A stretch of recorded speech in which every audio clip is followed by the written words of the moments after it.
بسم اللہ الرحمن الرحیم حسبنا اللہ ونعم الوکیل نعم المولا ونعم النصیر الحمد للہ الذی لم يتخذ صاحبة ولا ولدا ولم يكن له شريك في الملك ولم يكن له ولي من الذل وكبره تكبيرا الصلاة والسلام على سيدنا ومولانا بالقاسم محمد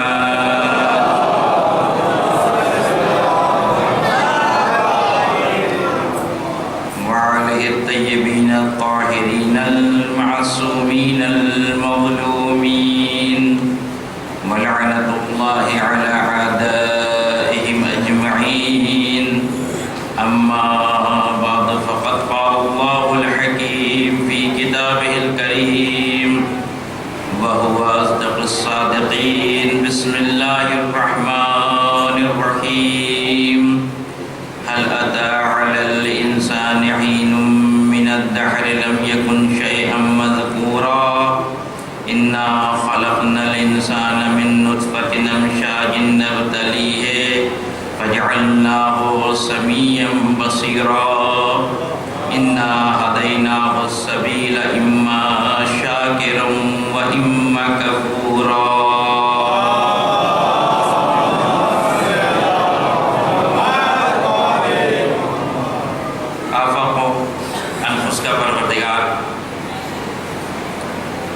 مالک کردگار جس نے دریاؤں کو روانی، درختوں کو قوت نمو، انسان کو قوت عقل، رسول کو قرآن اور امت مسلمہ کو حسین جیسا انسان عطا فرمایا،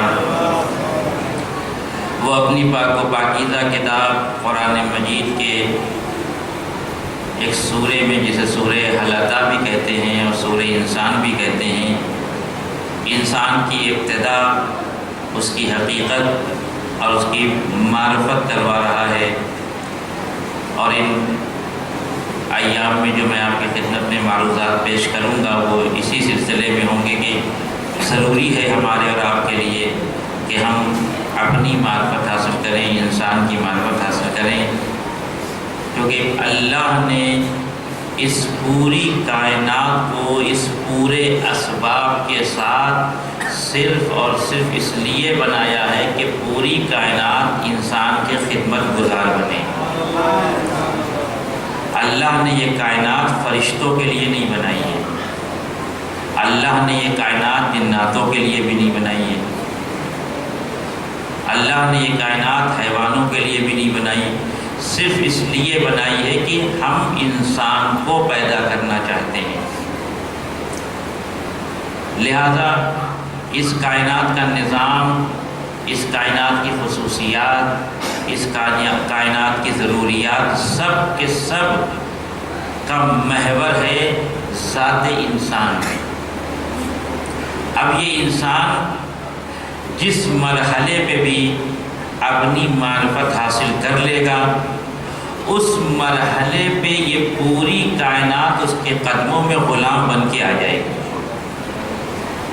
اور جب تک انسان اس مرحلے پہ، کل کی بات سے میں بات کو متصل کرنا چاہ رہا ہوں کہ اگر انسان کے ہاتھوں میں وہ بائے بندگی آ گئی جس کا میں نے کل تذکرہ کیا تھا، وہ بے جو عنصر بندگی ہے، جو جوہر بندگی ہے، جو کمال بندگی ہے، اگر وہ بے آ گئی تو اس بے کے صدقے میں پوری کائنات آ گئی، اور اگر وہ بے ہاتھ سے نکل گئی تو یقین مانیے کہ انسان کے پاس کچھ بھی نہیں بچے گا۔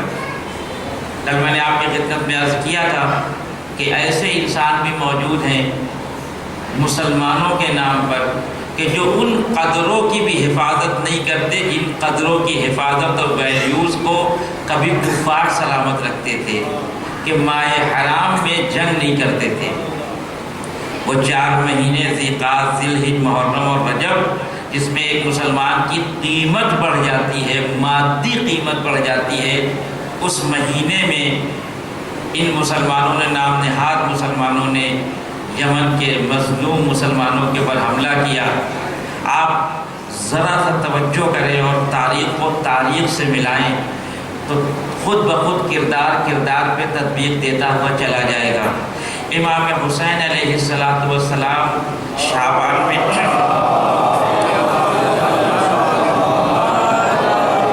یہ باتیں آپ کی سنی ہوئی ہیں، میں فقط ربط دینے کے لیے عرض کرنا چاہتا ہوں کہ آپ کو معلوم ہے کہ جب امام حسین مدینہ سے نکل گئے اور مکے میں جا کے رہ رہے ہیں اور حج کا زمانہ قریب آ رہا ہے، اور 8 ذوالحجہ کو بعض لوگ یہ کہتے ہیں نا کہ حسین نے حج کو عمرے سے بدل دیا۔ اصلاً حج کا قصد ہی نہیں کیا تھا جو عمرے سے بدلیں گے۔ 8 ذوالحجہ کو یعنی ایک دن پہلے ہی امام حسین نے ربط سفر باندھ لیا۔ کیوں باندھا یہ سب جانتے ہیں، تاکہ میں دیکھ رہا ہوں کہ حالت احرام میں لوگ اسلحے اور خنجر لے کے آئے ہیں کہ جو حالت حج میں رسول کے نواسے کا خون بہانا چاہتے ہیں۔ کس مہینے میں؟ ذوالحجہ کے مہینے میں۔ ذوالحجہ 4 مہینوں میں سے ایک مہینہ ہے جسے ماہ حرام کہتے ہیں، جس میں جنگ کرنا، جس میں خوریزی برپا کرنا یہ منع ہے۔ اب آپ کردار کو کردار سے ملائیے۔ وہاں کچھ لوگ تھے کہ جو حج کے زمانے میں، حج کے مہینے میں رسول کے نواسے کو قتل کر کے اپنے کو مسلمان کہہ رہے تھے۔ آج کچھ نام نہاد مسلمان ہیں جو حج کے زمانے میں حاجی جا کے ان کے ملک میں خانہ خدا کا طواف کر رہے ہیں اور ان کے طیارے آ کے یمن کے مظلوموں پہ بم برسا رہے ہیں۔ کردار کو ملائیے، ایسے ہی ملایا جاتا ہے کردار، ایسی تاریخ کی بحثیں کی جاتی ہیں۔ تو معلوم یہ ہوا کہ جو اسلامی اقدار کا تحفظ نہ کر سکیں، جو ویلیوز کا تحفظ نہ کر سکیں، وہ مسلمان نہیں ہو سکتے۔ اور یہ وہ باتیں ہیں کہ جو ہمیں بتانا پڑے گی، ممبر سے بتانا ہے۔ آپ اپنے حساب سے اگر کسی سے گفتگو ہو رہی تو بتائیں کہ بھئی اسلام کا قانون یہ ہے کہ کوئی مسلمان غیر مسلمان کو، خاص کر کے کوئی مسلمان کسی مسلمان کو ان مہینوں میں تکلیف نہیں پہنچا سکتا، ان پہ حملہ نہیں کر سکتا۔ حد یہ کہ غیر مسلمان ممالک کے پر حملہ نہیں کر سکتا۔ جنگ کو روکنا یہ کیسے مسلمان ہیں؟ اس کے معنی یہ ہے کہ میں نے اس سے پہلے بھی ایک بات کہی تھی کہ اگر کوئی یہ سمجھتا ہے کہ کربلا ختم ہو گئی تو وہ اشتباہ کر رہا ہے۔ کربلا آج بھی ہے، آج بھی حسین کی ضرورت ہے، آج بھی کربلا کی ضرورت ہے، آج بھی قربانیوں کی ضرورت ہے۔ کوئی ہو آج حسین کے خاندان کا کہ جو اسی طرح سے نقاب چہروں سے اسلام کے اتارے جیسے کل حسین نے حج کو چھوڑ کے ان کے چہروں سے نقاب کو اتارا تھا۔ اب آپ تاریخ کو تاریخ سے ملائیں تو آپ کو اندازہ ہو جائے گا کل حسین نے حج چھوڑ کے ان کے چہرے سے اسلام کی نقاب اتاری، آج حسین کے ماننے والے ایک ملک نے منع کیا کہ ہم حج پہ نہیں جائیں گے، تاکہ دنیا کو معلوم ہو جیسے حسین نے یزید کی خلافت میں حج نہیں کیا، ہم بھی ان لوگوں کی حکومت میں حج نہیں کریں گے جو یزید کے کردار والے ہیں۔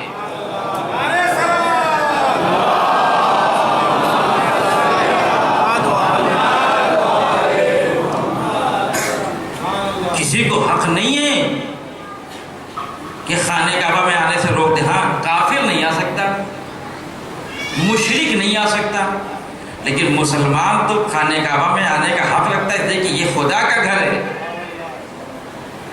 یہ وہاں رہنے والے حکمرانوں کا گھر تو نہیں ہے۔ لیکن پہلے سیریا کے اوپر پابندی لگائی، اس کے بعد یمن والوں پہ پابندی لگائی، اب ایرانیوں پہ۔ آپ کس پہ پابندی لگائیں گے؟ جتنی پابندی لگاتے جائیں گے اتنا نقاب اترتا چلا جائے گا۔ ضرورت ہے، کربلا کی ضرورت ہے ابھی ان باتوں کو۔ کیوں حسین ابن علی کہتے جب پوری دنیا سے حاجی آ کے جمع ہو رہے تھے مکے کے اس میدان میں، اس جگہ پہ خانہ کعبہ کے اطراف میں، بے عین ہی اسی وقت حسین نے کہا میں جا رہا ہوں، تاکہ لوگوں کے ذہن میں سوال پیدا ہو کہ نبی کا نواسا، جان حج، جان عبادت، جان کائنات سب آ رہے ہیں اور یہ حج چھوڑ کے جا رہا ہے۔ تو یہ بتانا چاہتے تھے حسین ابن علی کہ یہ حج نہیں ہو رہا ہے، جسے تم طواف سمجھ رہے ہو یہ طواف نہیں ہے، جسے تم سعی سمجھ رہے ہو یہ سعی نہیں ہے، یہ بیکار کا کام تم کر رہے ہو۔ دیکھیں جس حج میں وقت کا امام شامل نہ ہو، روایت ہے آپ جا کے پڑھیں، روایت یہ ہے کہ تمام الحج لقاء الامام، انسان کا حج تمام ہی اس وقت ہوتا ہے جب ملاقات امام ہو جائے۔ ایسے تو ہو سکتا ہے کہ امام یہاں پہ ہو، امکان ہے کسی اور کے گھر پہ ہو، مجلس ہو رہی ہو، ظاہر ان کے جد بزرگوار کی مجلس ہے، وہ آ سکتے ہیں، کس شکل میں آئیں، کس صورت میں آئیں ہم طے نہیں کر سکتے، ہم یہ دعویٰ نہیں کر سکتے کہ ہماری امام سے ملاقات ہوئی ہے، لیکن امام کی قدرت میں یہ ہے کہ وہ کہیں بھی چلے جائیں۔ لیکن سرزمین مکہ اور حج کا موسم ایک ایسا موسم ہے کہ یقینی طور پہ امام کا وہاں ہونا ضروری ہے، لیکن اس موقع پہ امام حج کو چھوڑ کے جا رہے ہیں تاکہ ایک پیغام دیتے جائے امت مسلمہ کو کہ جب حج ظالموں کے ہاتھ میں آ جائے تو پھر حج سرزمین کربلا پہ ہوگا، سرزمین مکہ پہ نہیں ہوگا۔ ابھی کتنے لوگ افسوس کر رہے ہیں نا، ہائے ایرانی نہیں جا پائے، ہائے سیریا والے نہیں جا پائے، ہائے یمن والے نہیں جا پائے۔ یہ افسوس کا مقام نہیں، تعریف کریے کہ ان کے اندر اتنی جرأت پیدا ہوئی کہ ظالم کے خلاف بول رہے ہیں۔ کل کی خبر ہے، اب بہرحال یہ موضوعات ہیں، ان کو بیان ہونا چاہیے۔ آپ نے ایک تاریخ رسول اکرم کا ایک چیپٹر پڑھا ہے، وہ 3 سالہ چیپٹر، وہ کیا ہے کہ جب رسول اکرم کو شیب ابی طالب میں نظر بند کر دیا گیا تھا، محاصرہ ہو گیا تھا، نہ ان سے کوئی سامان خریدے گا نہ ان کو کوئی سامان بیچے گا۔ 3 سال کا وہ عرصہ ہے۔ 3 سال کے عرصے کے بعد خود کفار مکہ کا فیصلہ لے آئے کہ ان کو آزاد کرو۔ کفار مکہ کا فیصلہ یہ آیا کہ ان کو آزاد کرو۔ میں فقط یہ بات آپ کے لیے تطبیقی طور پہ پیش کرنا چاہ رہا ہوں کہ آج بھی 2 گروپ ہیں دنیا میں، ایک وہ ہے جو رسول اکرم کی سیرت کو فالو کر رہا ہے، ایک وہ ہے جو کفار مکہ کی سیرت کو فالو کر رہا ہے۔ توجہ رکھیے گا، 3 سال تک رسول اکرم کا محاصرہ کیا گیا شیب ابی طالب میں۔ آپ نے سنا ہے کہ درخت کی پتیاں کھا کر زندگی بسر کی ہے، یہ لب ہرے ہو گئے تھے، اتنی پتیاں کھائی گئی تھی۔ ایک مشک ہوتی تھی، اس میں پانی نہیں ہوتا تھا، اسی کو چمڑے کو چوس کے پیاس بجھائی جاتی تھی۔ کہا یہ گیا تھا کہ نہ ان کو کوئی سامان بیچے گا نہ ان سے سامان خریدے گا۔ نتیجہ یہ ہوتا تھا کہ وہ جو مکے کے باہر کے تاجر آتے تھے اپنا سامان لے کر، توجہ رکھیے گا، سامان لے کے جو تاجر آتے تھے، ان تاجر سے سامان خریدنے میں یہ کفار سبقت کرتے تھے کہ اس سے پہلے محمد اور ابو طالب سامان خریدیں، ہم خرید لیں تاکہ ان تک نہ پہنچنے پائے۔ نتیجہ کیا ہوا اس میں؟ ظاہر کہ جب ایک سامان بکنے والا ہو اور 2 آدمی خریدنے والے ہوں تو دونوں کی طاقت یہ ہوگی کہ ہم خرید لیں۔ تو جب ہم خریدنے کا مسئلہ آئے گا تو ہر کوئی قیمت کو بڑھا کے لگائے گا۔ اگر ہم نے کہا 1000 روپے تو ہمارا دشمن کہے گا 2000 روپے، اگر ہم کہیں 2000 روپے تو ہمارا دشمن کہے گا 4000 روپے، ہم کہیں 4000 تو وہ کہے گا 8000۔ جتنی ہم قیمت لگائیں گے اتنی وہ اور اس کی ڈبل قیمت لگا کے وہ چیز کو خرید لے گا۔ اللہ نے رسول کی حکمت عملی، رسول کو کبھی اس سامان کو خریدنا ہی نہیں تھا۔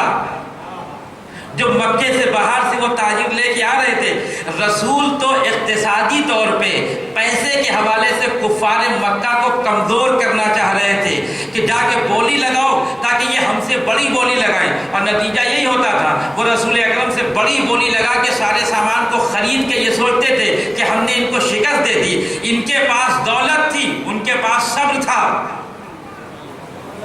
ان کے پاس دولت تھی، ان کے پاس عزم الہی تھا۔ نتیجہ یہ ہوا کہ دولت ختم ہو جاتی ہے، صبر ختم نہیں ہوتا۔ توجہ رکھیے گا، دولت ختم ہو جاتی ہے، صبر ختم نہیں ہوتا۔ یہی ہوا، بار بار وہ آتے رہے، یہ 3 سال تک خریدتے رہے۔ نتیجہ یہ ہوا ان کے خزانے خالی ہونے لگے، ان کی تجوریاں خالی ہونے لگی، ان کے نوٹ ختم ہونے لگے۔ کہ یہ کیا ہو گیا؟ اب سمجھ میں آیا یہ محمد کم بولی کیوں لگاتے تھے، ہم زیادہ بولی کیوں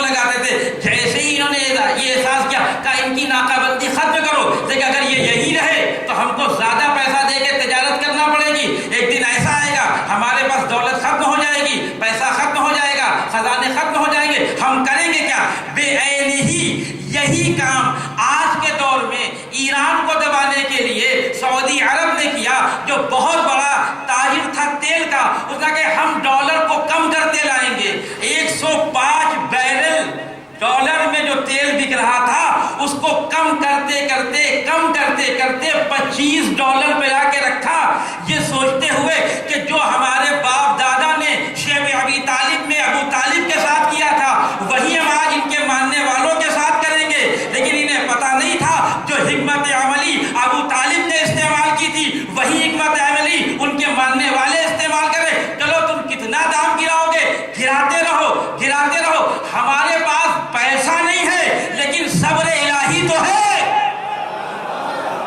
توجہ رکھیے گا، ہمارے پاس دولت نہیں ہے لیکن ہم عزم الہی لے کے تو آئے ہیں۔ نتیجہ یہ ہوا، کل کی خبر یہ ہے اوپیک میں جو بیٹھک ہوئی ہے، جو میٹنگ ہوئی ہے، اس میں سعودی عرب نے التجا کی ہے، التماس کی ہے ایران سے کہ خدا کے واسطے آپ تیل کی قیمت کو ایک جگہ پہ لا کے معین کر دیجئے۔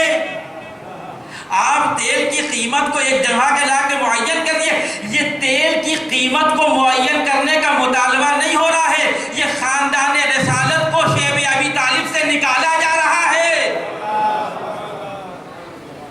ایران نے کہا نہیں، ہم تیل کی قیمت کو ایک جگہ پہ معین نہیں کریں گے۔ آپ نیچے لے کے آئے تھے نا، آپ یہ سمجھتے تھے کہ آپ کی دولت بڑی زیادہ ہے، آپ یہ سمجھتے تھے آپ کا خزانہ بہت زیادہ ہے، آپ اپنے خزانے پہ اترا رہے تھے، ہم اپنے خدا کے ساتھ تھے۔ جب تاریخ کو تاریخ سے ملائیں تو بڑا لطف آئے گا۔ ایک سلوات پڑھیں محمد والے محمد۔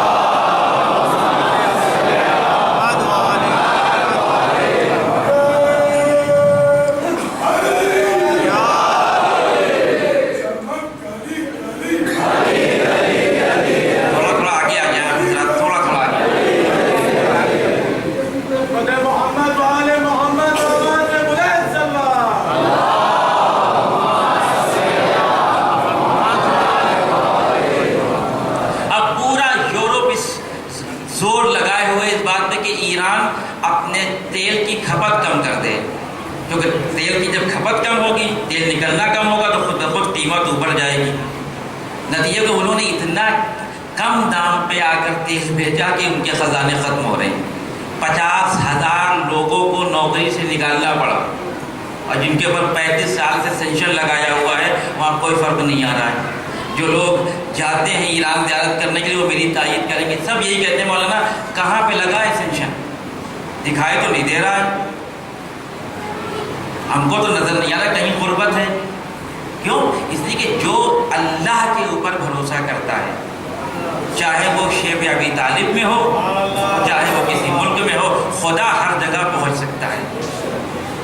ضروری ہے یہ اس سال محرم کا ایک پیغام یہ ہونا چاہیے کہ وہ مسلمان جو اپنے کو مسلمان کہہ کے مسلمانوں کو مارتے ہیں ان کے چہرے سے اسلام کی نقاب اترنا چاہیے۔ میں انشاءاللہ آئندہ جب توفیق ہوگی تو میں اس سے زیادہ عرض کروں گا آپ کی خدمت میں، لیکن میں چاہتا ہوں کہ میں موضوع سے ہٹنے نہ پاؤں۔ لہذا انسان کو انسان کی قدر و قیمت سمجھنا چاہیے، انسان کو انسان کی معرفت حاصل ہونا چاہیے تاکہ انسان صحیح منزل کی طرف جا سکے۔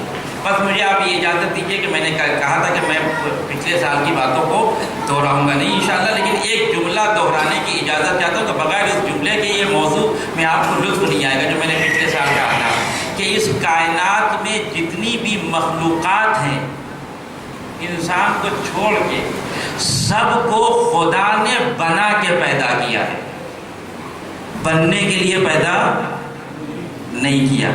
تنہا انسان ایک ایسی مخلوق ہے جس کو بنا کے پیدا نہیں کیا، بننے کے لیے پیدا کیا ہے۔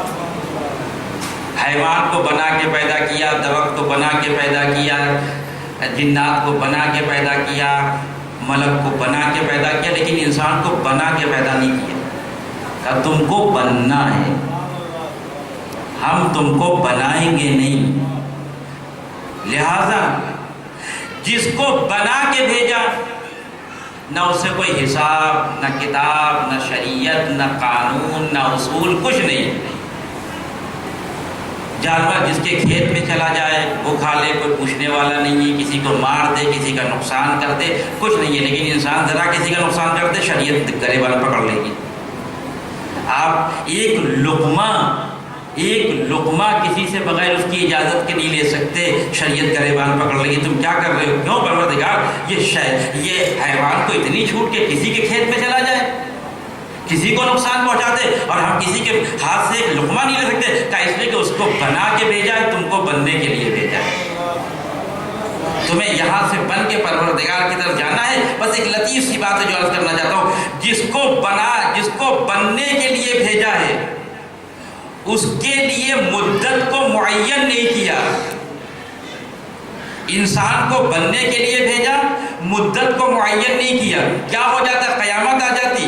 کہ قیامت نہیں آتی، لیکن اگر ہم یہ بتا دیتے کہ فلاں صاحب 50 سال تک زندہ رہیں گے، فلاں صاحب 100 سال تک زندہ رہیں گے، فلاں صاحب 75 سال تک، فلاں صاحب 60 سال تک، وہ 40 سال تک، وہ 20 سال تک، وہ 10 سال تک، تو 10 سال والا کہتا ہے 9 سال ہو جائیں گے تو 1 سال میں بن جائیں گے. 50 سال والا کہتا ہے 48 سال ہو جائیں گے تو 2 سال میں بن جائیں گے. 70 سال والا کہتا ہے کہ 68 سال ہو جائیں گے تو 2 سال میں بن جائیں گے. جس کو بننے کے لیے بھیجا اس کی مدت معین نہیں کی. توجہ رکھیے گا، جس کو بننے کے لیے بھیجا اس کی مدت معین نہیں کی، اور جہاں تک خود بنانا تھا وہاں تک مدت معین کی. جب بطن مادر میں رکھا تو کہا کم سے کم 6 مہینہ، زیادہ سے زیادہ 9 مہینہ، اس کے بعد آپ تشریف لے آئیے دنیا میں. اے میرے پروردگار، اگر بطن مادر میں 9 مہینے کی مدت بیان کر دی تھی تو پھر اس دنیا میں بتا دے کہ تم 9 مہینے وہاں رہے تھے، 50 سال یہاں رہو گے. کہ یہی تو فرق ہے، وہاں ہمیں بنانا تھا تو مدت بیان کی، یہاں تمہیں خود بننا ہے تو مدت نہیں بیان کریں گے. توجہ کریے گا، وہاں ہم بنائیں گے، تمہیں کوئی اختیار نہیں ہے کہ تم ہم سے لڑ کے یہ کہو کہ ہمیں لڑکی بنایا ہے کہ لڑکا بنایا، کیونکہ ہم بنائیں گے، چاہے لڑکی بنا دے چاہے لڑکا. لیکن دنیا میں تمہیں خود انسان بننا ہے. ہم کچھ کریں گے نہیں، ہم تمہیں راستے دکھا دیں گے. انا ہدیناہ السبیل اما شاکرا و اما کفورا. 2 راستے تمہارے سامنے رکھے ہوئے ہیں، ایک انسانیت کا راستہ ہے، ایک حیوانیت کا راستہ ہے. اگر شکر الہی کرو گے تو انسان بن جاؤ گے، اگر کفران الہی کرو گے تو حیوان سے نیچے گر جاؤ گے. ہم تمہیں راستہ بتائیں گے، ہم تمہیں بنائیں گے نہیں. کیوں؟ اس لیے کہ اگر ہم نے تمہارے بنانے کی مدت کو معین کر دیا تو جیسے ہائی اسکول انٹر کے لڑکے پورے سال ٹہلتے رہتے ہیں، ارے ابھی 6 مہینہ باقی ہے، ابھی 3 مہینہ باقی ہے، ابھی تو 2 مہینہ باقی ہے، اور ابھی 1 مہینہ باقی ہے، ابھی 1 ہفتہ باقی ہے. اور جب 1 ہفتے کے بعد امتحان کی ڈیٹ آئی تو تیاری کچھ نہیں. اب کیا کریں؟ کہ ادھر سے پیپر آؤٹ کر لو، ان سے کہہ دو کہ پیپر یہاں سے لے آئیں، ان کو طے کر دو کہ آپ لکھ دیجئے. کیوں؟ اگر پہلے سے ڈیٹ معلوم نہ ہوتی حکومت کی طرف سے اور یہ کہا جاتا جس دن آپ نے پیپر بھر دیا انٹر یا ہائی اسکول کا، ہم کبھی بھی آپ سے امتحان لے سکتے ہیں، تو جب کبھی بھی امتحان لیا جا سکتا ہے تو پھر ہر وقت بچہ تیار رہے گا. کب پتہ نہیں کب بلا کے امتحان لے لیں. جیسے پروردگار نے بچے کو مار کے بتایا کہ ہمارے کیا مرنے کی کوئی قید نہیں ہے، جوان کو مار کے بتایا کہ ایسا نہ سمجھنا کہ جوانی میں موت نہیں آتی ہے، ہم نے 100 سال کے بعد مار کے دکھایا، یہ نہ سمجھنا جو 100 سال پار کر گیا وہ ہمیشہ زندہ رہے گا. ہم نے اسی لیے مدت کو معین نہیں کیا تاکہ جب میرا فرشتہ تم کو لینے کے لیے آئے تو تم ہماری بارگاہ میں انسان بن کے آؤ.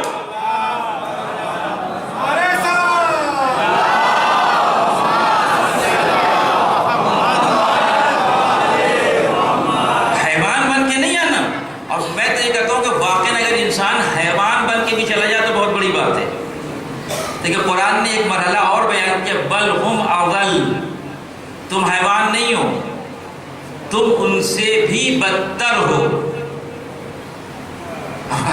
اب حیوانوں سے بدتر تو کیا ہو سکتا ہے؟ یہ میں نے پچھلے سال بیان کیا تھا، لہٰذا نہیں بیان کروں گا، کیونکہ اتنا ہم لوگوں کو بھی یاد رہتا ہے کہ کیا پڑھا تھا. کوئی لکھا ہوتا ہے کہ پچھلے سال یہاں یہ پڑھا تھا. تو انسان کے لیے ضروری کہ انسان کو خود یہاں بن کے جانا ہے، خود اپنی محنت سے بننا ہے. ہاں اس کے لیے اسباب فراہم کیے. یہ شریعت کس لیے؟ تاکہ انسان بنے. یہ احکام اسلامی کس لیے؟ تاکہ انسان بنے. یہ ائمہ کا سلسلہ کس لیے؟ تاکہ انسان بنے. یہ ائمہ کیوں آئے، یہ انبیاء کیوں آئے، یہ رسول کیوں آئے، یہ معصومین کیوں آئے؟ تاکہ یہ ہم کو بننے کا طریقہ بتائے، لیکن بننا ہم کو خود ہے یہاں تک۔ اب آئیے میں وہاں سے بات کو شروع کرتا ہوں۔ آج صبح ایک بات ہوئی تھی ایک بزرگوار سے اس سلسلے میں چاہتا ہوں کہ اس کو واضح کر دوں اس بات کو، اور ایک بہت سنگین مرحلہ جو کل میں نے چھیڑا تھا کہ انسان ایک ایسی مخلوق ہے کہ جس کے سلسلے میں فرشتے بھی دھوکہ کھا گئے، جنات بھی دھوکہ کھا گئے، اور خود انسان بھی دھوکہ کھا گیا۔ پہلا مرحلہ جہاں سے انسانیت شروع ہوئی، جب اللہ نے کہا سورہ بقرہ کی آیت نمبر 30 سے یہ سلسلہ شروع ہوتا ہے اور 33-34 تک جاتا ہے، اس کو آپ پڑھیے گا ضرور جا کر، فقط یہاں پہ اکتفا نہیں کریے گا آپ کہ پروردگار نے جب کہا انی جاعل فی الارض خلیفہ، تو فرشتوں نے کیا کہا، قالوا اتجعل فیہا من یفسد فیہا ویسفک الدماء۔ جب پروردگار نے کہا میں زمین پہ خلیفہ پیدا کرنے والا ہوں، تو فرشتوں نے کیا کہا کہ پروردگار اس کو پیدا کرے گا جو فساد پیدا کرے گا، جو خوریزی کرے گا۔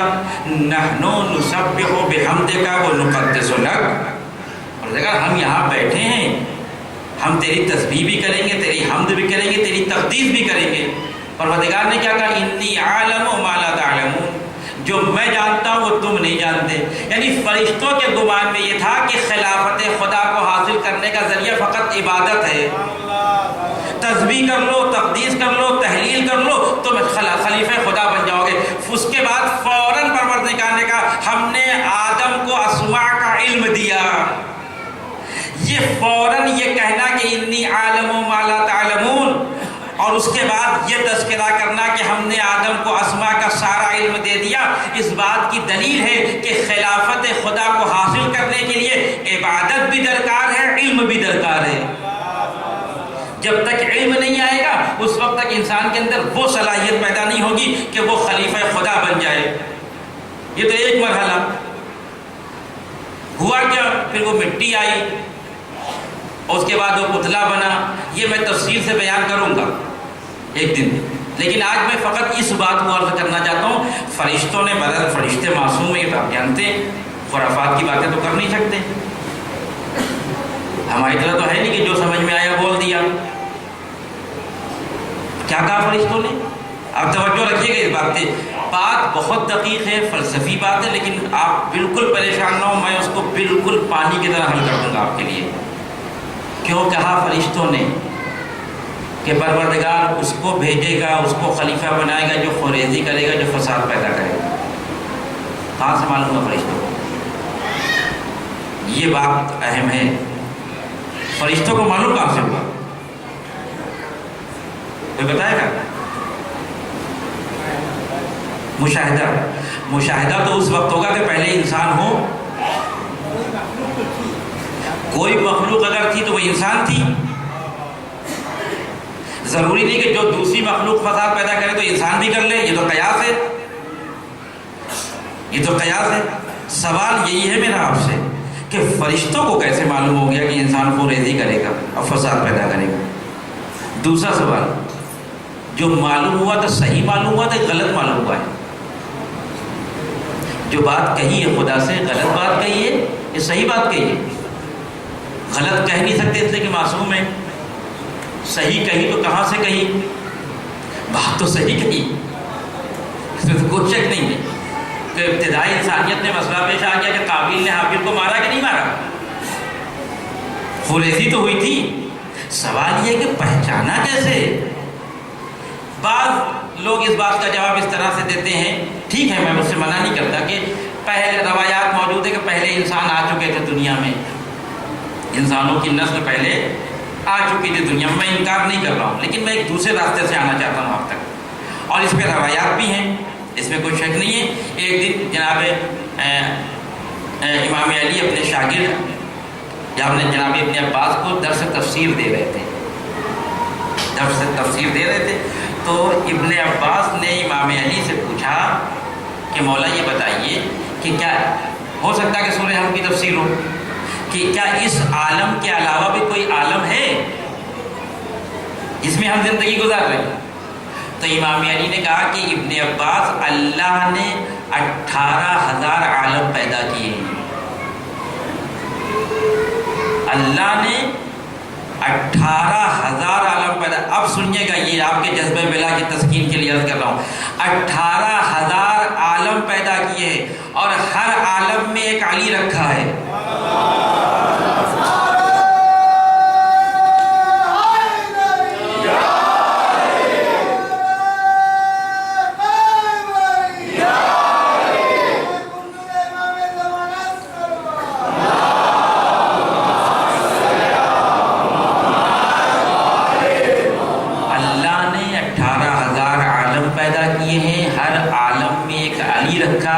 اور ہر عالم میں ایک ابن عباس رکھا ہے جو علی کا شاگرد ہے. تو یہ روایتیں مجھے اس سے انکار نہیں ہے. یہ وہ روایتیں جس میں ہے کہ پہلے انسانات میں کچھ پورے کر چکے تھے، اور ہو سکتا ہے کہ بقول بزرگوار کے کہ فرشتوں نے مشاہدہ کیا ہو. ہاں، مشاہدہ کیا ہو. لیکن مرحوم علامہ طباطبائی نے تفسیر المیزان میں ایک بہت زبردست بات کہی ہے. میں حوالہ اس لیے دے رہا ہوں تاکہ آپ کو احساس ہو جائے کہ ہمارے علماء نے کتنی محنت کی ہے کہ کیوں فرشتوں نے کہہ دیا کہ پروردگار اس کو بھیجے گا جو خوب ریزی پیدا کرے گا، جو فساد پیدا کرے گا. اصل میں اگر ان روایات کو ہٹا لیا جائے، نہ بھی مانا جائے، تو فرشتوں نے انسان کا مشاہدہ نہیں کیا تھا. فرشتوں نے بڑا غور و فکر کیا تھا. معلوم کس بات پہ؟ جب پروردگار نے کہا تھا کہ انی جاعل فی الارض خلیفہ، میں زمین پر ایک خلیفہ بنانے والا ہوں، آسمان پہ نہیں. میں زمین پر ایک خلیفہ بنانے والا ہوں. یہ جو ارض ہے، اسی ارض کی وجہ سے فرشتوں نے کہا تھا کہ خوریزی ہوگی، فساد ہوگا.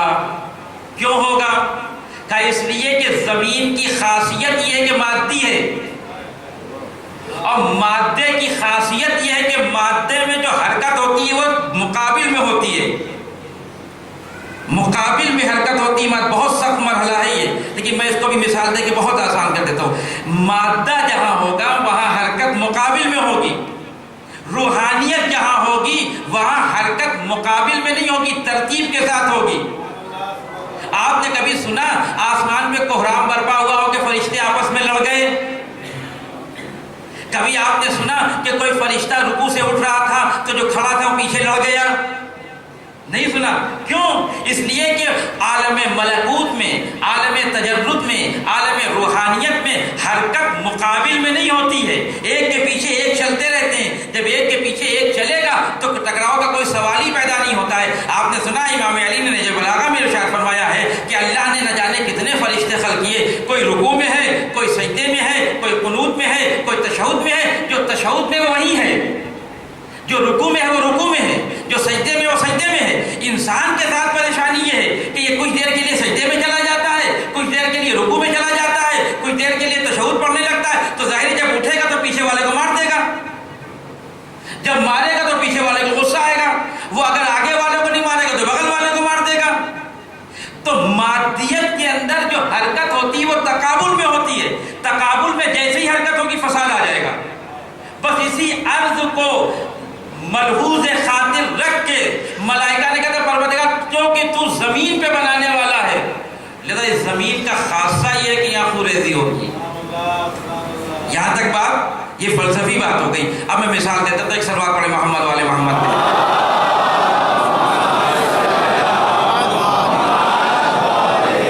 کیسے ہوگا یہ کام؟ کیسے فرشتوں نے سمجھ لیا؟ یہ امام بارگاہ خانہ ابو طالب، یہاں روز مجلس ہوتی ہے. بانی مجلس نے پورے بھوپال میں یہ اعلان کروا دیا کہ ایسا ہے کہ ہم جگہ جگہ پہ بسیں لگوا دیں گے. ایک بس کوہ فضا میں لگا دی جائے گی، ایک فتح گڑھ میں لگا دی جائے گی، ایک اس محلے میں لگا دی جائے گی، ایک اس محلے میں لگا دی جائے گی. مومنین آ کے بسوں میں بیٹھ جائیں، پورا ٹریفک ہٹا لیا جائے گا. بس کی اسپیڈ، ساری بسوں کی اسپیڈ 100 ہوگی. ساری بسیں ایک مناسب فاصلے کے ساتھ ایک کے پیچھے ایک چلتی رہیں گی. اور آپ سب کو 8 بجے یہاں آ جانا ہے. مولانا 8 بجے ممبر پہ بیٹھ جائیں گے. لوگ بڑے سمجھدار تھے، کیوں اپنی گاڑی سے آئے بھائی ہم. جب بسیں لگا دی گئی یہ سب جا کے بسوں میں بیٹھ گئے. سب کی بسیں تیار ہو گئی، ایک مناسب فاصلہ پیدا ہو گیا، اب ہر بس 100 کی اسپیڈ سے چل رہی ہے، شہر میں ٹریفک بھی نہیں، کوئی بس کسی سے لڑے گی؟ نہیں لڑے گی نا، کیوں نہیں لڑے گی بھائی؟ کیوں؟ فاصلہ مناسب ہے، رفتار سب کی ایک ہے، مقصد سب کا ایک ہے، نہیں لڑیں گے، سب اطمینان سے 8 بجے یہاں پہنچ جائیں گے، یہ طریقہ ہے۔ یہ حرکت ہے فرشتوں کی، یہ فرشتوں کی حرکت ہے، وہاں فاصلہ متناسب ہے، وہاں رفتار معین ہے، وہاں ہدف معین ہے، وہاں وقت معین ہے، وہ سب اسی رفتار سے چلنا ہے، لڑ ہی نہیں سکتے۔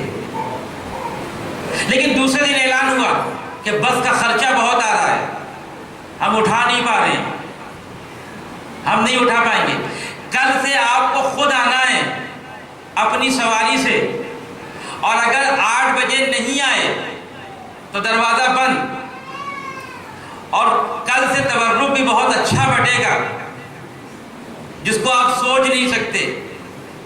تو جب یہ اعلان ہو جائے گا اور سب کی اپنی ذاتی سواری ہوگی اور ہر آدمی امام بارگاہ تک 8 بجے پہنچنا چاہے گا، تو ظاہر ہے کہ کوئی 100 کی اسپیڈ میں آ رہا ہوگا، کوئی 80 کی اسپیڈ میں آ رہا ہوگا، کوئی 70 کی اسپیڈ میں آ رہا ہوگا، کوئی 120 کی اسپیڈ میں آ رہا ہوگا۔ جب سب کی اسپیڈیں الگ ہوں گی اور مقصد ایک ہوگا، کوئی ادھر سے آ رہا ہوگا، کوئی ادھر سے آ رہا ہوگا، کوئی سامنے سے آ رہا ہوگا، کوئی پیچھے سے آ رہا ہوگا، تو 120 والا 100 کو مار دے گا، 100 والا 80 کو مار دے گا، 80 والا 70 کو مار دے گا، 70 والا 60 کو مار دے گا۔ کیوں؟ اس لیے کہ سب کو جلدی ہے پہنچنے کی، سب کو جلدی ہے، ہم کو امام بارگاہ 8 بجے پہنچنا ہے، ورنہ تبرک ہاتھ سے چلا جائے گا۔ یہ کل کیوں ٹکراؤ نہیں ہوا تھا؟ کہ اس لیے نہیں ہوا تھا کہ کل حرکت بھی متناسب تھی، رفتار بھی معین تھی، راستہ بھی صاف تھا، لیکن آج راستہ صاف نہیں ہے۔ آج ہر کسی کی جدوجہد یہ ہے کہ ہم پہلے پہنچ جائیں، وہ چاہتے ہیں ہم پہلے پہنچ جائیں، وہ چاہتے ہیں ہم پہلے پہنچ جائیں۔ ہم نے دیکھا ایک آدمی نے ساری زندگی محنت کر کے کروڑ پتی بن گیا، دیکھا اچھا یہ کروڑ پتی بن گئے، ہم 1 مہینے میں بننا چاہتے ہیں، یہ 120 کی اسپیڈ سے آ گئے۔ جو 80 کی اسپیڈ سے چل رہا تھا 50 سال میں کروڑ پتی بنا، اس کو دیکھ کے میرے اندر جذبہ یہ پیدا ہوا کہ میں 1 مہینے میں بن جاؤں۔ تو ظاہر ہے کہ جب 1 مہینے میں کروڑ پتی بننا چاہوں گا تو 2 نمبر کا پیسہ آئے گا، جیسے ہی 2 نمبر کا پیسہ آئے گا فساد پیدا ہو جائے گا۔ جب ہم نے دیکھا کہ یہ آگے چلے جا رہے ہیں، ہم ان کو روک تو سکتے نہیں تھے، ہم بیٹھ کے غیبت کرنے لگے۔ جیسے ہی ہم نے غیبت کی فساد پیدا ہو گیا، ہم نے دیکھا ان کا بچہ تو بہت پڑھنے میں تیز ہے، ہمارا بچہ تو پڑھنے میں تیز نہیں ہے، ہم کو یہ چاہیے تھا کہ اپنے بچوں کو لگاتے کہ تم پڑھو، ہم نے چاہا کہ ان کا بچہ خراب ہو جائے۔ تو ظاہر ہے کہ جہاں مقصد ایک ہو اور پہنچنا سب کو ہو، سواریاں سب کی الگ الگ ہو، رفتار سب کی الگ الگ ہو، تو وہاں تو آپس میں ٹکراؤ پیدا ہی ہوگا۔ اور زمین کی خاصیت یہی ہے کہ مادیت میں رفتار سب کی الگ الگ ہوتی ہے، جب رفتار الگ ہوگی تو ٹکراؤ پیدا ہوگا۔ اسی چیز کو پہچان کے ملک نے کہا تھا خدا سے، میرے مالک اس کو پیدا کر رہا ہے جو فساد پیدا کرے گا۔ ایک صلوات پڑھیں محمد والے محمد نے۔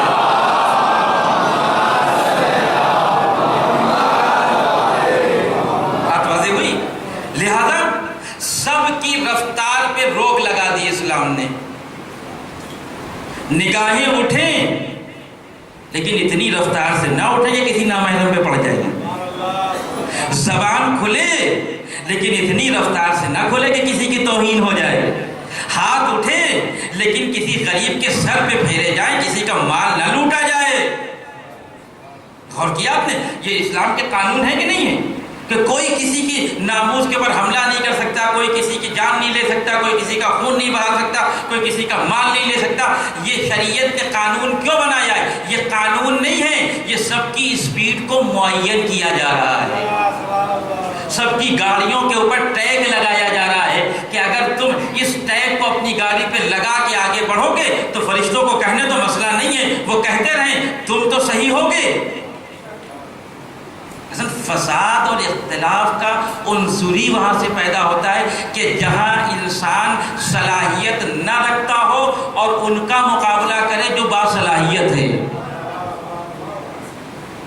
ہاں یہ سمجھ لیجیے آپ، سارا اختلاف، ساری پریشانی انسان کی یہی ہے کہ نااہل اپنے کو ان لوگوں سے مقابلہ کرتے ہیں جو اہل ہیں، اور اسی میں دھوکہ کھا جاتے ہیں۔ بھائی رسول اکرم نے کیا فرمایا امام علی کے لیے کہ علی میں شہر علم ہوں، تم اس کا دروازہ ہو، انا مدینۃ العلم وعلی بابها، میں شہر علم، علی اس کا دروازہ۔ تو شہر علم ہونا صلاحیت ہے، اس کا دروازہ ہونا صلاحیت ہے جناب۔ اب وہ کچھ نااہل پیدا ہو گئے جن کے پاس یہ صلاحیت تو تھی نہیں، توجہ رکھیے گا، جن کے پاس یہ صلاحیت، اور یہی سے اختلاف پیدا ہوتا ہے، یہی سے فساد پیدا ہوتا ہے کہ جن کے پاس یہ صلاحیت تو تھی نہیں، نہ علم تھا نہ تقویٰ تھا، انہوں نے کہا اچھا علی کو شہر علم کا دروازہ بنا دیا تو ہم دروازہ تو اب بن نہیں سکتے جو کہ بنا دیا، کب دیواریں بن سکتے ہیں۔ ایک جملہ میں عرض کرنا چاہتا ہوں، بڑا لطف آئے گا آپ کو، کہ دروازہ تو بن نہیں سکتے، نااہل ہیں، وہ اہل ہیں اللہ کی طرف سے، ان کو علم عطا ہوا ہے، رسول نے ان کو شہر علم کا دروازہ بنایا تو وہ تو دروازہ بن گئے، ہم دیوار بن جاتے ہیں، بن تو گئے، روایت تو بیان کر دی، رسول شہر علم ہے، علی اس کا دروازہ ہے، ہم یہ فلا فلا اس کی دیوار ہے، لیکن یہ بھول گئے کہ کوئی بھی شریف آدمی دیوار سے شہر کے اندر نہیں آتا، دروازے سے آتا ہے۔ ایک سلوات پڑھے محمد و آل محمد تے۔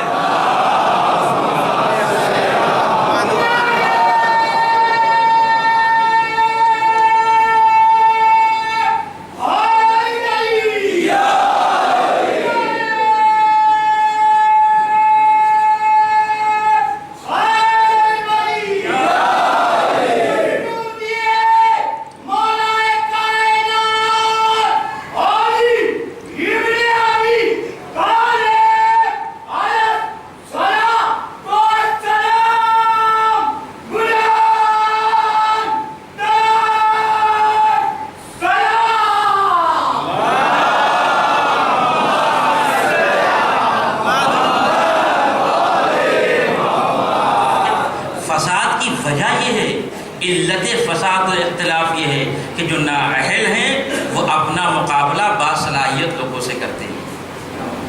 سارا مسئلہ یہاں پہ آتا ہے۔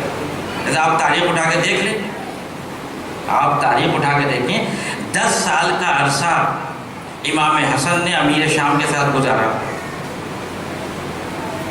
امیر شام نے بہت کام کیے اہل بیت کے سلسلے میں، یعنی ان کو گرانے کے لیے، لیکن کبھی اپنے کو ان کے برابر نہیں کہہ پائے۔ ایسا معاملہ چلتا رہا۔ کیا مثلا 10 سال تک امام حسن حق پہ نہیں تھے حق پہ، وہ باطل پہ نہیں تھا باطل پہ، لیکن وہ اپنی حیثیت سمجھتا تھا۔ ہم خلیفہ بن سکتے ہیں لیکن رسول کے نواسے نہیں ہو سکتے،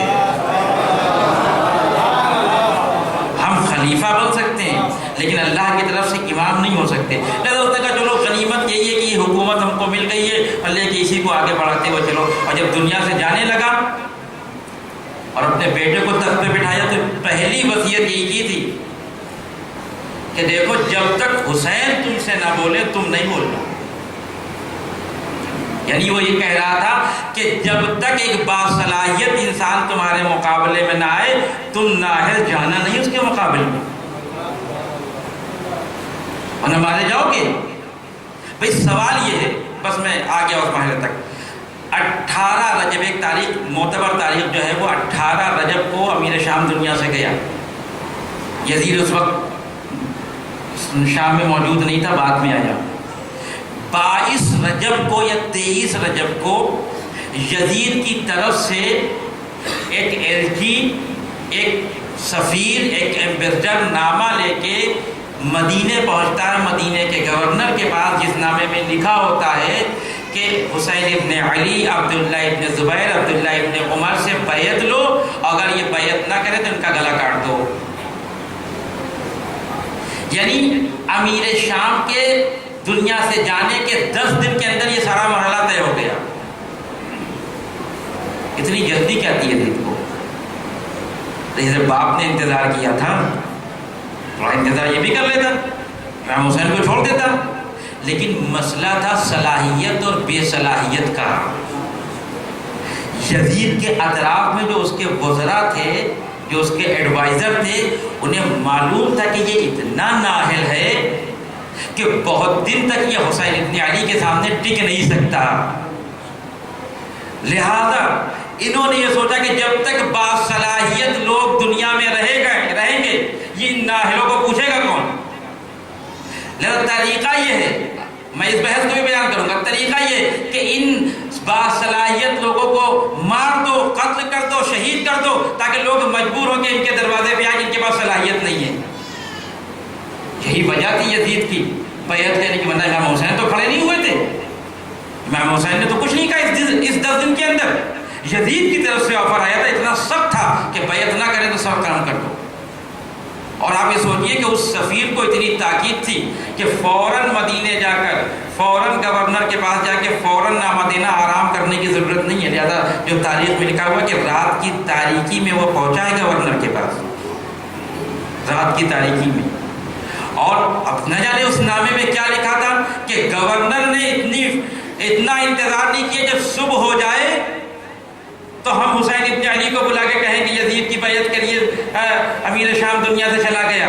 اسی رات میں اپنے ایک آدمی کو بھیجا حسین ابن علی کے پاس اور بلایا حسین ابن علی کو اور بتایا کہ امیر شام دنیا سے چلا گیا ہے اور یزید نے یہ خط لکھا ہے اور اس کا کہنا یہ ہے کہ حسین ابن علی سے فوراً بیعت لو۔ حسین نے کہا میں رات کی تاریکی میں فیصلہ نہیں سناؤں گا، میں دن کے اجالے میں سناؤں گا۔ مولا ہم کو پتا ہے کہ آپ کا فیصلہ بدلنے والا نہیں ہے، نہ رات کی تاریکی نہ دن کے اجالے میں۔ پھر مولا یہ دن کی اجالے کا انتخاب کیوں کیا؟ کہ میں نے دن کے اجالے کا انتخاب اس لیے کیا کہ جب میں دن کے اجالے میں اپنا فیصلہ سناؤں گا تو صلاحیت و بے صلاحیت کا فیصلہ ہو جائے گا۔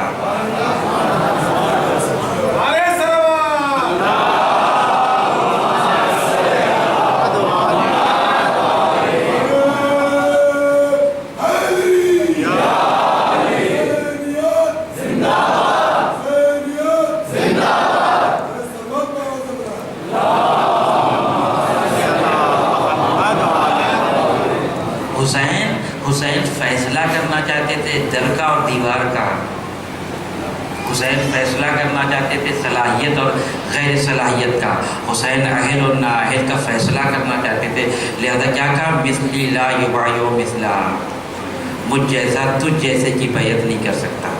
یعنی حسین یہ کہنا چاہتے ہیں کہ باصلاحیت بے صلاحیت کی بیعت کیسے کر لے۔ لہذا جب دارالامارہ میں بلایا گیا تو جناب زینب کے پاس آئے اور کہنے لگے بہن مجھے دارالامارہ میں بلایا گیا ہے، رات نے بلایا تھا اور بتایا تھا کہ امیر شام دنیا سے جا چکا اور یزید نے بیعت کا مطالبہ کہ میں اپنا فیصلہ سنانے جا رہا ہوں۔ چاہنے والی بہن تھی کہ بھیا میں آپ کو تنہا نہیں جانے دوں گی۔ کہ کیا مطلب ہے؟ کہ بھیا مجھے خطرہ محسوس ہو رہا ہے، آپ کے ساتھ عباس بھی ہوں گے، علی اکبر بھی ہوں گے، سارے بنی ہاشم جائیں گے۔ حسین سارے بنی ہاشم کو لے کے دارالامارہ کی طرف بڑھے۔ یہ بات الگ ہے کہ چونکہ تنہا بلایا گیا تھا تو اس دربار میں تنہا گئی، حسین سب کو باہر روک دیا، لیکن میں کہوں گا شہزادی آج تو آپ نے اپنے بھیا کو بھیج دیا، کیوں؟ اس لیے کہ آپ کے پاس عباس جیسا بھائی موجود ہے۔ اے شہزادی آج آپ نے اپنے بھیا کو بھیج دیا کیونکہ علی اکبر موجود ہے۔ اے شہزادی آج آپ نے اپنے بھیا کو بھیج دیا اس لیے کہ اولا محمد موجود ہے۔ اے بی بی عصر عاشور جب حسین تنہا در خیمہ پہ آ کے کہے گا علیک منی السلام، اے بی بی اس وقت حسین کے ساتھ کس کو بھیجے گی؟ 2 محرم آ گئی تھے، ظاہر ہے کہ یہ ایام غم کے ایام، حسین کے اوپر گریہ عجیب فضیلت رکھتا ہے، عجیب فضیلت رکھتا ہے۔ جناب آدم سے لے کے امام زمانہ تک سب نے حسین ابن علی کے اوپر گریہ کیا، اتنی فضیلت ہے حسین کے گریہ۔ آیت اللہ شیخ انصاریان جو ایران کے ایک بہت بزرگ عالم اور ایک بہت بڑے خطیب مانے جاتے ہیں، بہت سی کتابیں ہیں ان کی، دعائے کمیل کی شرح کی ہے، انہوں نے دیگر کتابوں کی شرح کی ہے. وہ ایک روایت پڑھ رہے تھے اسی گریے کے اوپر اپنی مجلس میں. اب ظاہر ہے کہ بہت معتبر عالم ہے تو کہیں نہ کہیں دیکھی ہوگی وہ روایت، میں نے نہیں دیکھی، میں فقط اسی لیے ان کا نام لے رہا ہوں. کہ فرماتے ہیں کہ ایک دن حسین ابن علی خود رو رہے تھے، بیٹھ کے رو رہے تھے. کسی نے پوچھا مولا آپ رو کیوں رہے؟ کربلا سے پہلے کی بات ہے. کسی نے پوچھا مولا آپ رو کیوں رہے؟ کہ میں کسی اور پہ نہیں رو رہا ہوں، میں اپنے اوپر رو رہا ہوں. کہ مولا آپ اپنے اوپر کیوں رو رہے ہیں؟ کہ اس لیے کہ میں اپنے اوپر اس لیے رو رہا ہوں کہ اس ثواب میں شریک ہو جاؤں جس ثواب میرے اوپر رونے والوں کو ملتا ہے. اللہ اکبر. کیا ثواب ہوگا یہ تو دنیا تصور نہیں کر سکتی. حسین پہ رونے کا ثواب، یہ خود حسین اپنے اوپر گریا کر رہے ہیں تو اللہ نے کیا ثواب رکھا یہ تو پروردگار بہتر جانتا ہے. لیکن مولا یہ چند غریب جمع ہوئے ہیں، اس میں کچھ غریب الوطن بھی ہوں گے جو دوسرے شہروں سے آئے ہیں ایک غریب کا ماتم کرنے کے لیے. جناب فاطمہ زہرا نے گریہ کیا، رسول اکرم نے گریہ کیا، امام علی نے گریہ کیا. یہ غم بہت عجیب ہے. بس عزیزوں کچھ دیر مسائل. 28 رجب کی وہ تاریخ ہے کہ جب یہ طے پایا کہ حسین ابن علی کو مدینہ چھوڑنا ہے. بہت سخت مرحلہ ہے، بہت سخت مرحلہ ہے. میں عرض کروں گا اب یہ ساری چیزیں نفسیاتی ہیں. جس میں بہت سے چہرے میں دیکھ رہا ہوں کہ جن سے میری ملاقات ایران میں ہوئی اور وہ الحمدللہ زیارت کرنے کے گئے، خدا ان کی زیارت کو قبول فرمائے. انصاف سے بتائیے گا جب آپ کربلا سے نکل رہے تھے بس پہ بیٹھ کے تو آپ کی نگاہیں کہاں تھیں؟ اپنے بیگ کے اوپر تھی، اپنے سامان کے اوپر تھی، اپنے دوستوں کے اوپر تھی. کوشش یہ تو یہی تو ہوگی نا کہ جہاں تک حسین کا روضہ دکھائی دے رہا ہے نظر اسی پہ جمی رہے. دیکھیں پتہ نہیں دوبارہ کب آنا نصیب ہو. یہی تو ہوتا ہے نا ہر چاہنے والا. خدا نے مجھے توفیق دی، میں تو کئی سالوں سے جا رہا ہوں لیکن آخری وقت تک نگاہ امام حسین کے روضے پہ ہوتی. پتہ نہیں زندہ دوبارہ یہاں آئے کہ نہ آئے. سوچئے حسین کے اوپر کیا گزر گئی ہوگی جب 28 رجب کو حسین مدینے سے چل رہے ہوں گے. مدینہ معمولی جگہ کا نام نہیں ہے. اسی مدینے میں حسین ابن علی رسول کی دوش پہ سوار ہوئے. اسی مدینے میں جب مچل گئے شب عید تو حسین ابن علی اور امام حسن کے لیے جنت سے لباس آئے. اسی مدینے میں جنت سے کھانے آئے. اسی مدینے میں جبریل آئے جھولا جھلانے کے لیے. عزیزو یہ بہت معمولی مدینہ نہیں ہے. یہاں رسول اکرم موجود ہے، یہاں فاطمہ زہرا موجود ہے، یا امام حسن موجود ہے. ارے زینب جب یہاں سے جا رہی ہوگی تو کبھی نانا کے مزار پہ جا رہی ہوگی، کبھی بھیا کے مزار پہ جا رہی ہوگی، اور کبھی اماں کے مزار پہ کھڑی ہو کے کہہ رہی ہوگی اے اماں دل تو نہیں کرتا کہ بیٹی آپ کے مزار کو چھوڑ کے جائے لیکن میرا بھیا جا رہا ہے. اے اماں میں بھیا کے بغیر نہیں جا سکتی. یہی وجہ میں ہر سال یہ بات پڑھتا ہوں عزیزو، مجھ سے رہا نہیں جاتا. میں ہر سال یہ بات کہتا ہوں کہ جب جناب زینب کو معلوم ہوا کہ امام حسین جا رہے تو جناب عبداللہ جو شوہر تھے ان کے پاس آئی، اور آنے کے بعد جناب عبداللہ کی آنکھوں کی روشنی چلی گئی تھی، ٹھیک سے دکھائی نہیں دیتا تھا. اس لیے امام حسین کے ساتھ جانا چاہتے تھے. امام حسین نے منع کر دیا کہ بھائی آپ اسی مدینے میں رہیے، یہاں کی جو خبریں ہوں گی آپ مجھے پہنچاتے رہیے گا. آج میرے شوہر ہیں، عالم غیر معلمہ ہیں، احکام شریعت جانتی ہیں کہ لڑکی کی جب شادی ہو جائے تو وہ شوہر کی اجازت کے بغیر مسجد بھی نہیں جا سکتی. وہ شوہر کی اجازت کے بغیر گھر سے قدم باہر نہیں نکلتے. آ کے کھڑی ہو گئی. جناب عبداللہ نے دیکھا کہ بی کیا بات ہے، یہ آپ کے چہرے پہ اداسی کیسی تاری ہے؟ کہ عبداللہ آپ کو پتا میرا بھائی جا رہا ہے. اللہ اکبر، اللہ اکبر. اور کسی سے میں نے سنا ہے یہ بات، میں پوچھنا بھول گیا اس سے، لیکن میں پڑھ دیتا ہوں کہ جب اس مرحلے سے پہلے جب جناب زینب امام حسین سے مل کے واپس آئی کہ جناب عبداللہ سے اجازت لے جانے کے لیے، تو الٹے واپس آئی ہیں. یعنی اس طرح سے واپس آئی کہ چہرہ حسین ابن علی کی طرف سے. کسی نے پوچھا بی بی ایسے کیوں چل رہی ہیں؟ تو کہنے لگی میں نہیں چاہتی کہ میری نگاہیں میرے بھائی کے چہرے سے ہٹ جائے. اللہ شادی ہو کے جب آئی تو 3 دن تک بہن نے بھائی کو نہیں دیکھا، حسین سے رہا نہیں گیا، آئے جناب زینب کے گھر، کیا دیکھا؟ بہن اب کونے میں بیٹھ کے رو رہی ہے۔ کہا بہن کیا کوئی پریشانی ہے عبداللہ کے گھر میں؟ کہا کیا مشکل پیش آ گئی؟ کہا بھیا کوئی پریشانی نہیں ہے۔ کہا پھر رو کیوں رہی ہو؟ کہا بھیا زندگی میں پہلی بار ہوا ہے کہ 3 دن گزر گئے میں نے آپ کو دیکھا نہیں، اے بھیا مجھ سے رہا نہیں جاتا، میں کہوں گی بیوی آپ نے 3 دن نہیں دیکھا، آنکھوں سے آنسو جاری ہو گئے، اے بیوی اس وقت کیا ہوگا جب حسین رخصت آخر کے لیے آئے؟ خدا آپ کی آوازوں پر رحمت نازل کرے۔ جناب عبداللہ سے بتایا، جناب عبداللہ نے کہا بی بی آپ کو روکتا کون ہے؟ آپ بے شک حسین ابن علی کے ساتھ جائیے۔ یہ قافلہ تیار ہو رہا، بھی کہتا کہ میں مدینے میں نہیں تھا، میں مدینے میں جب آیا تو میں نے دیکھا چاروں طرف اداسی چھائی ہوئی ہے، ہر طرف سناٹا ہے۔ میں نے پوچھا کیا کوئی شخصیت مدینے کی گزر گئی؟ کہا نہیں نہیں کوئی مدینے کی شخصیت تو نہیں گزری، لیکن ذرا محلے بنی ہاشم میں تو جا کے دیکھو۔ اب جب میں محلے بنی ہاشم میں پہنچا تو کیا دیکھا؟ محملیں تیار ہے، گہما گہمی کا عالم ہے، کبھی جوان ادھر جا رہے ہیں کبھی ادھر جا رہے ہیں۔ میں کھڑا ہو گیا، میں دیکھنے لگا، ایک ایک بی بی خیمے سے نکل رہی تھی اپنے گھر سے، ایک ایک جوان اس کو محمل میں سوار کر رہا تھا، اور میں نے دیکھا ایک بی بی ایسی نکلی جس کی جلالت کا عالم یہ تھا، کچھ دیر کے لیے میری نگاہیں جھک گئی، میں نے دیکھا علی کا شیر عباس آگے بڑھا، ارے علی اکبر آگے بڑھے، حسین آگے بڑھے۔ میں نے پوچھا یہ کون بی بی ہے جس کو سوار کرنے کے لیے ارے حسین خود آگے آ رہے؟ کہا تم نے پہچانا نہیں، یہ حسین کی بڑی بہن زینب ہے۔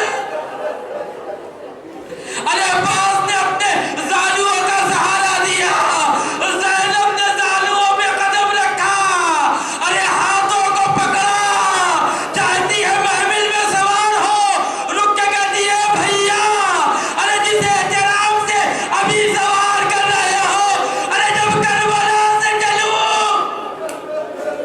آج میرا دل کہتا ہے جب 11 محرم کو یہ بی بی سوار ہو رہی ہوگی تو عباس کے بازو یاد آئے ہوں گے، اے بھیا ارے جب چلی تھی تو تم نے مجھے سوار کیا۔ بیویاں سوار ہو گئی۔ آپ جانتے ہیں نا کہ باپ کو بیٹیاں بہت عزیز ہوتی ہیں، بیٹیاں باپ سے بہت محبت کرتی ہیں۔ قافلہ چلنے لگا، ایک بیمار بیٹی کمر کو پکڑے ہوئے بار بار حسین کے پاس آتی کہتی بابا مجھے لے کے نہیں جائیں گے، بابا میں آپ کے ساتھ نہیں چلوں گی، بابا مجھ سے تنہا رہا نہیں جائے گا، اے بابا میں بھی آپ کے ساتھ چلوں گی۔ حسین کہتے نہیں بیٹی تمہیں یہی رہنا ہے، مدینے میں رہنا ہے، میں بعد میں تمہیں بلا لوں گا۔ جناب صغرا چھوٹی ہے، یہ سمجھی کہ شاید محمل میں جگہ نہیں ہے، آ کے کہنے لگی بابا بابا اگر شہزادیوں کی محمل میں جگہ نہ ہو تو مجھے کنیزوں کے ساتھ بٹھا دی، لیکن بابا میں آپ کو چھوڑ کے رہ نہیں سکتی۔ لیکن حسین نے سمجھایا اے بی بی آپ یہاں رہیے، آپ پیغام کربلا پہنچائیے گا۔ جب جناب زغرا کو یقین ہو گیا کہ میں باپ کے ساتھ نہیں جا سکتی تو کہتی بابا ٹھیک ہے آپ جائیے، میں منتظر ہوں۔ زغرا کا انتظار تمام نہ ہوا، جب جانے لگی تو کہا بھائی بابا آخری بار بھیا کو میرے ہاتھوں میں دے دیجیے۔ علی اصغر کو اپنی آغوش میں لیا، بھائی نے بہن کو دیکھا، آ کے آغوش سے لپٹ گیا۔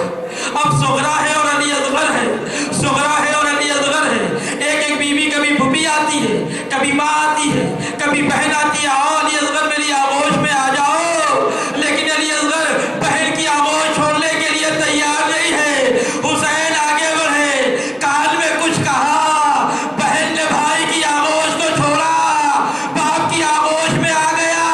شاید حسین نے کہا ہو اے علی اصغر جب میں آواز استغاثہ بلند کروں گا تو تم ہی تو جھولے سے گر کے میری مدد کرو گے۔ ارے قافلہ چلا، کل سے قافلہ اڑتی رہی، ارے